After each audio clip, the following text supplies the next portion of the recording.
কিন্তু এই ছেলেটার মতো ট্র্যাজিক হিরো ব্রাজিলিয়ান ফুটবলে হয়তো আগে কখনো আসেনি। হ্যাঁ, আজ কথা হচ্ছে ফুটবলের রাজপুত্র নেইমারকে নিয়ে। নিন্দুকেরা বলেন নেইমার নাকি খেলতে খেলতে ইচ্ছে করে পড়ে যান, চোট পাওয়ার অভিনয় করেন। কিন্তু তারা হয়তো এটা জানেন না, নেইমার ফুটবল ইতিহাসের একমাত্র খেলোয়াড় যাকে 1000-এরও বেশি সময় ফাউল করা হয়েছে। মাত্র 6 বছর বয়সে ফুটবলে হাতেখড়ি হয় নেইমারের। বলের সঙ্গে তিনি যেন কথা বলতে পারতেন। গোল তো অনেকেই দিতে পারে, কিন্তু ফুটবল খেলাটা যে একটা শিল্প, সেটা হয়তো ছোট্ট নেইমারকে দেখলে বোঝা যেত। মাত্র 17 বছর বয়সে ব্রাজিলের 1 নম্বর ক্লাব স্যান্টোসে অভিষেক হয় নেইমারের। আর 18 বছর বয়সে ব্রাজিলের জাতীয় দলেও চান্স পান তিনি। এখানে জানিয়ে রাখি, নেইমার সেই একমাত্র খেলোয়াড় যিনি ইউরোপের কোনো বড় টিমে না খেলেও ব্যালেন ডিওরের জন্য নমিনেশন পেয়েছিলেন, তাও আবার মাত্র 21 বছর বয়সে। নেইমারের যখন 18 বছর বয়স, তখন থেকেই তাকে নিজের দলে নেওয়ার জন্য ব্রাজিলের মাঠে হতে দিয়ে পড়ে থাকতো বার্সেলোনা, রিয়াল মাদ্রিদের মতো সব বড় বড় টিম। অবশেষে 2013 সালে বার্সেলোনায় খেলার সিদ্ধান্ত নেন নেইমার। বার্সেলোনায় থাকাকালীন স্বপ্নের ফর্মে ছিলেন নেইমার।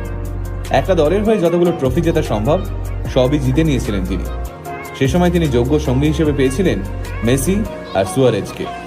মনে পড়ে যায় 2014 সালের ফুটবল বিশ্বকাপের কথা। ঘরের মাঠে ব্রাজিলকে গোলের মালা পরিয়ে চলেছে জার্মানি। বিশ্বকাপের সেমিফাইনাল ম্যাচে মাত্র 25 মিনিটে 5 গোল দিয়ে দিয়েছে জার্মানি। দর্শকরা শকড, কেউই বুঝতে পারছেন না কি হচ্ছে। ম্যাচ শেষ হতে দেখা গেল জার্মানি 7, ব্রাজিল 1।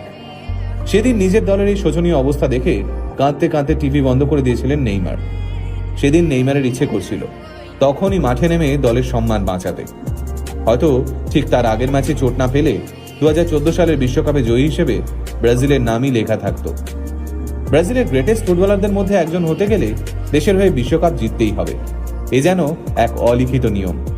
পেলে, রোনাল্ডো, কাকা কিংবা রোনাল্ডিনহো সবার নামের পাশেই জলজল করছে সেই বিশ্বকাপ ট্রফি।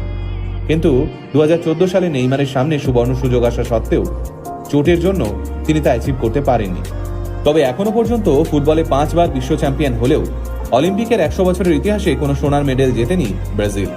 সেই ব্রাজিলকে প্রথমবারের জন্য অলিম্পিকে সোনার পদক এনে দেন এই নেইমারই। 2017 সালে বার্সেলোনা ছেড়ে নেইমার পাড়ি দেন প্যারিস সেন্ট জার্মেইন টিমে। মোটা মাইনে, প্যারিসের নাইট লাইফ, নারী সঙ্গ, এইসব কারণে ফুটবলের থেকে মনোযোগ সরে যায় নেইমারের। তার উপর চোট আঘাত ও নিত্যসঙ্গী হয় তার। এই চোটের কারণেই দীর্ঘদিন মাঠের বাইরে থাকতে হয়েছে নেইমারকে। একটা সময় যাকে মেসি, রোনাল্ডো উত্তরসূরি ভাবা হতো, তিনি ক্রমশ লাইমলাইট থেকে সরে যেতে থাকেন।